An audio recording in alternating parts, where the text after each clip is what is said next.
What's going on, everybody? It's Clint from the Die Hard MMA podcast, not padcast. This is the total takedown for UFC Vegas 57. We're looking at unders and overs, and this is a pretty interesting card, especially coming off the heels of the under fest from last week. First fight of the night, Frey taking on Vanessa Demopoulos. These lines are presented to you by Superbook Sports. Make sure you check them out. Total is over 2.5 minus 220. The under 2.5 is plus 195.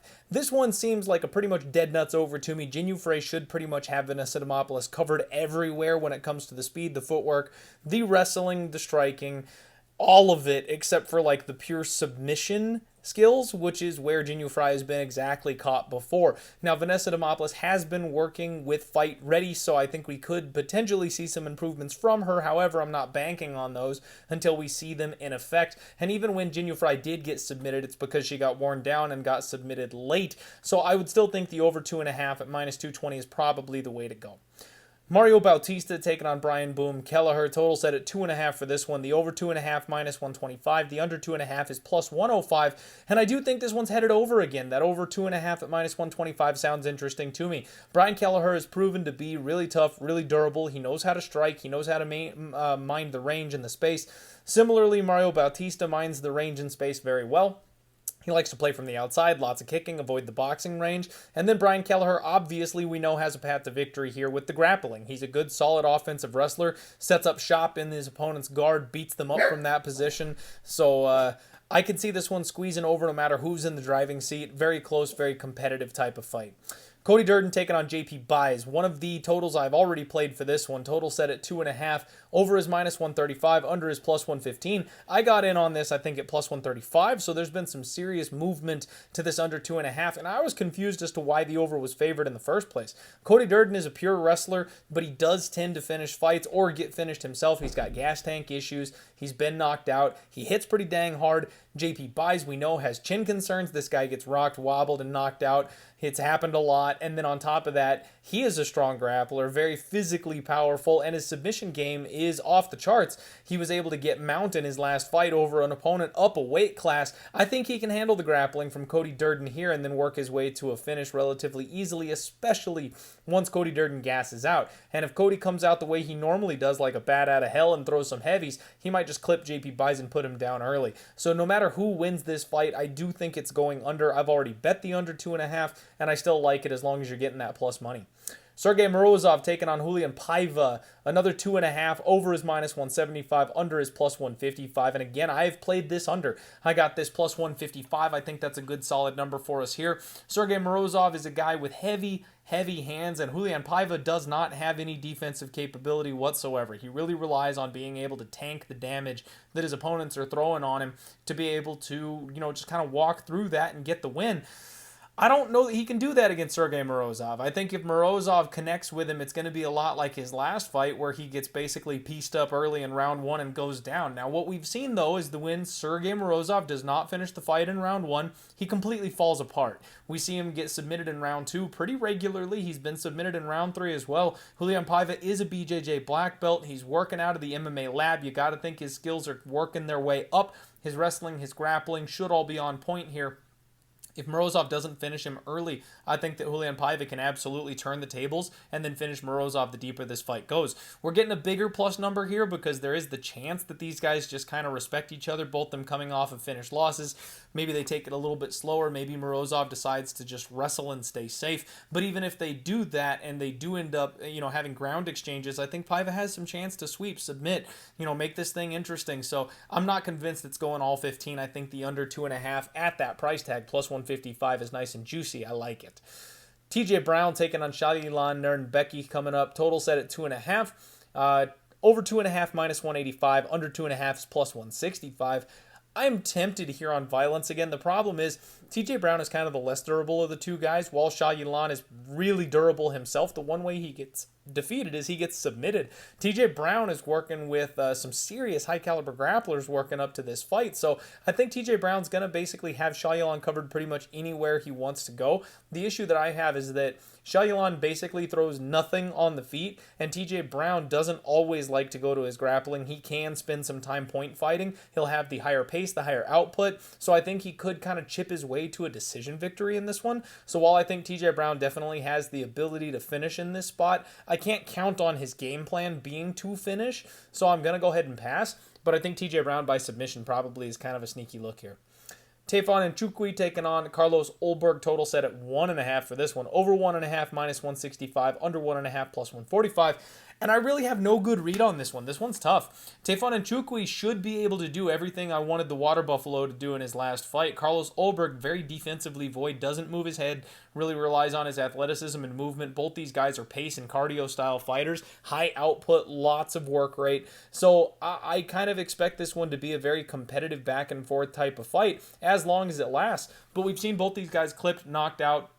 Carlos Ulberg should have a speed advantage here in this spot. That's kind of the thing that concerns me about backing Tafon. However, Tafon's forward pressure, the potential upside for grappling, all those things make me think that he'll be able to get this thing done. But I don't know that it's going to be a first round finish. I do think the way these guys fight, it probably sets up for a slightly more measured and paced fight the way Tafon likes to do it. So I think we're going to get over this 1.5 at minus 165. It's a little bit steep, but I do think it goes over. Rodolfo Vieira taking on Chris Curtis, my boy, the action man. Total set here at 1.5. Over 1.5 is plus 115. That's taking a little bit of money. That number's come down a little bit. The under 1.5 is minus 135. I feel like this is relatively binary. Everyone's expecting Rodolfo Vieira to go ahead and win that first round. It makes sense. He's fresh. He's strong.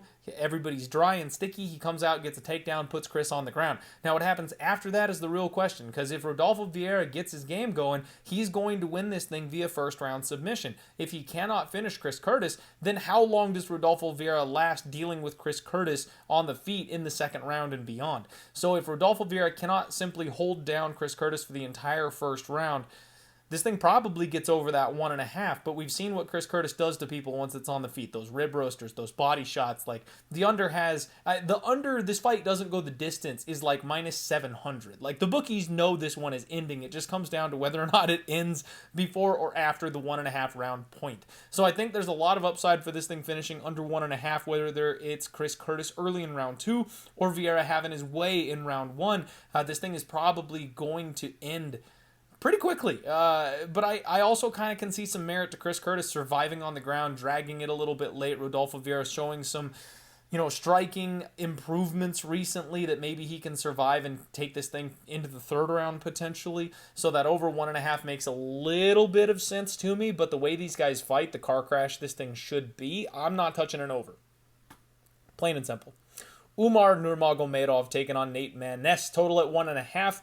The over again is at minus 155. The under is plus 135. And everyone just really expects Umar to roll straight on through Nate Maness here. My guy Nate Maness has proven that he is incredibly hard to put away. You don't do it. You just don't. And even when he got flatlined and broke his jaw, he got back up in the second round and ended it positively. Got the win himself. So Umar's going to come out here. He plays a nice rangy kicking game. I think in the small cage, there might be some way that this thing ends up getting into a scramble early because of that small cage and because of the way Nate Maness fights. I think he's going to want to push the action, get into Umar's face, put him on the back foot, make him uncomfortable, and I actually think he can have some success there. So it's all going to come down to how Nate Maness plays this out.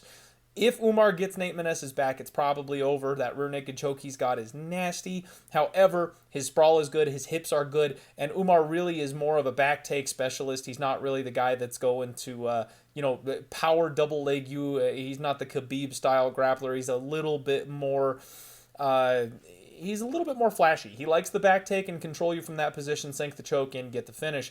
So I don't know that he's going to have the type of wrestling success against Nate Maness that a lot of people are expecting. If he can get his back, it's over. If he can't get the back, then I think this ends up being a very competitive striking match. So I kind of think the over 1.5 is in play, and I do think we see Umar actually tested in this fight. So kind of thinking this one goes over.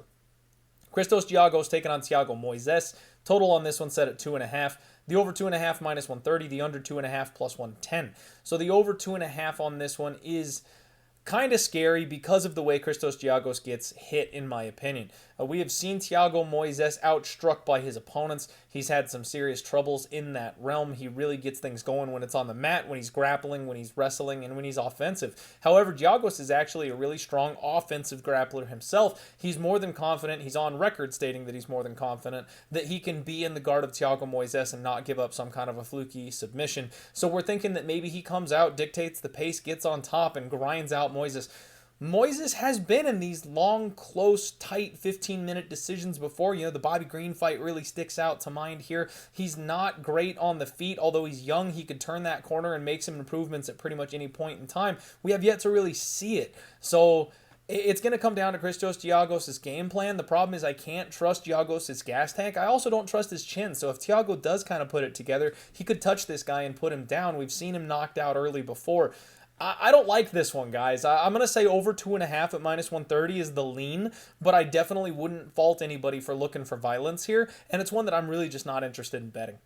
Alan Baudot taking on Josh Parisian. Total set at 1.5. The over is -175. Under is +155, and the over's gotten some love here. Heavyweight overs is a thing that we see time and time again. These guys just somehow manage to get over, even though everything says there should be violence. I don't know what we're going to get from Alan Baudot. Baudot came out like a bat out of hell, not his last fight, but the one before that, and then immediately got finished in the second round because he had nothing left to give. Almost killed Nascimento early, though.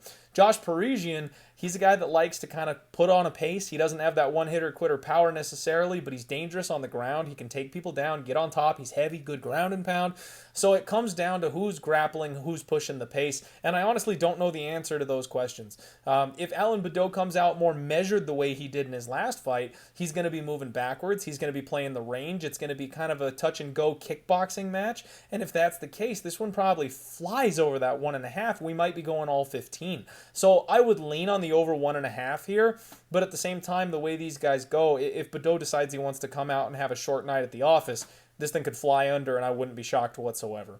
Shavkat Rakhmonov taking on Neil Magny in the co-main event here. Total set at 2.5. The over 2.5 is +120. The under 2.5 is -140. And again, this is kind of pick your poison with the fighter, right? Because if you think Shavkat Rakhmonov wins this fight, he just finishes everybody. He's an absolute killer in there. He's got a 100% finish rate. You're thinking it goes under because he ends up catching Neil Magny with something. So you're thinking it probably ends up hitting that under 2.5. And if you're looking at Neil Magny, I mean, this guy is the world's greatest grinder. All he does is pick and poke, chip away at his opponents, pin them up against the fence, slow them down.